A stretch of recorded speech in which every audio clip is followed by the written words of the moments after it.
Hey everybody, it's Eric here, and in today's video, I wanted to discuss a question that has been regularly asked by new business owners and entrepreneurs on whether or not you should offer your time for free. Should you offer your service, go to coffee chats, offer discovery sessions, create events, and offer them for free or at a heavily discount rate? This is related to the bank principles, specifically the armchair strategy, because Gary suggests that you do not offer your time for free, that those things don't work because people who do not have any investment in the particular product or service will not value it. So in other words, if you don't have skin in the game, then they will not value your time. He believes that the better strategy is to actually add value to a paid product or service. Now, this can be quite confusing for some people because they ask, what is the difference? If you're adding value to your product or service and your value add involves offering your time in the form of product or service or whatever for free, how is it different from me just offering my time, service, or product initially for free? I wanted to clarify this point by sharing with you the story of Amazon. Now, a couple of years ago, Amazon America and Amazon France had two completely different marketing strategies.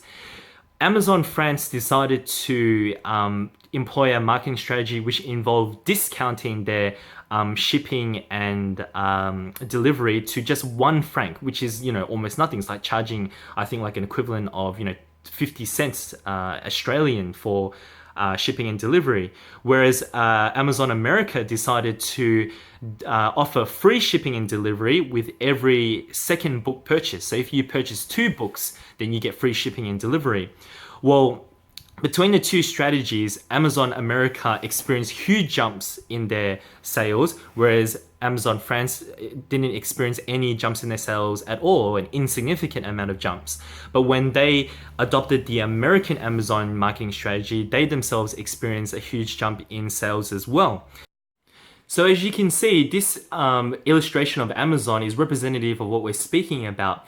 Why is it that the value add of American Amazon marketing strategy is better than the French one? Why did it cause an increase in sales? Because if you think about it, the French Amazon marketing strategy had a cost that was almost negligible. And most people who went onto the American Amazon site to capitalize on that free shipping probably didn't even want a second book. They probably had the intention of only buying 1 book, and the cost of buying a second book far outstretches the cost of 1 franc. The reason behind this is because we as human beings make buying decisions initially rationally. That's what economists view us as rational beings when we make buying decisions. We usually employ a cost versus benefit analysis. But as soon as you introduce an emotional hot button, and free has been scientifically demonstrated to be an emotional hot button that causes us to make decisions irrationally, we start I'm doing this thing where we are able to see the benefits quite clearly, and they tend to jump out at us even more. So, free shipping, free shipping, free shipping. But costs usually requires a more careful and lengthy deliberation.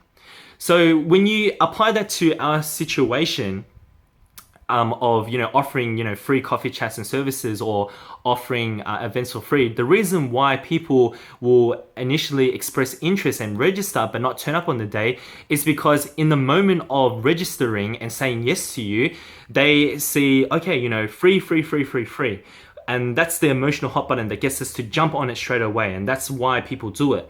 But as time goes by and the day comes along, what they say to themselves is, you know what, it's not actually free because what it's costing me is time. And if I spend 4 hours at this particular seminar, for example, I'm losing out on 4 hours of fun that I could be having doing something else. Whereas a seminar is just a promise of benefit, but I don't know for sure. So therefore the cost of time is too much. So I'd rather not go and spend my time doing something else. Now, if you think about doing the other thing of value adding, number one, you're definitely capitalizing on the emotional hot button of free, so you get them to buy and to make that initial irrational decision. But over time, even if they get to that date where they have to attend that next event or whatever, what they say to themselves is actually quite different. What they say to themselves is, you know what, I've actually invested money in this. And money is one of the most extreme emotional hot buttons. People are very, very unlikely to relinquish money for free. They earn every dollar, right? So it becomes one of those things that is almost a fundamental need of a human being to make sure that they spend their money, maybe not wisely, but at least not to waste their money as much as possible. So when they approach that day, they say to themselves, you know what, I've actually invested a lot of money, so I'm still going to attend. It is so much more powerful to capitalize on the power of free through value adding and also the emotional hot button of not wasting money, rather than purely just the emotional hot button of free, because technically nothing comes for free and people will always choose time over the cost of nothing. Whereas if you invest money, there is always a cost. So my friends, I hope this video was helpful to you. I was ranting a little bit there, but hopefully I was able to convey the message that I wanted to get across. Just think carefully about, your decisions around offering things for free and your time for free, because you really are devaluing yourself. If you are a very large company and you are able to play this numbers game, because that's exactly what it is when you offer free events, it's actually playing a numbers game, then so be it. But if you are a small business owner, like most of us here at the business marketplace and most of us who are asking this particular question, then going the free route probably isn't the best for you, and it's best to adopt Gary's idea of the armchair strategy and offer value instead. So my friends, I hope this video was informative, and as I always say, work hard but love harder.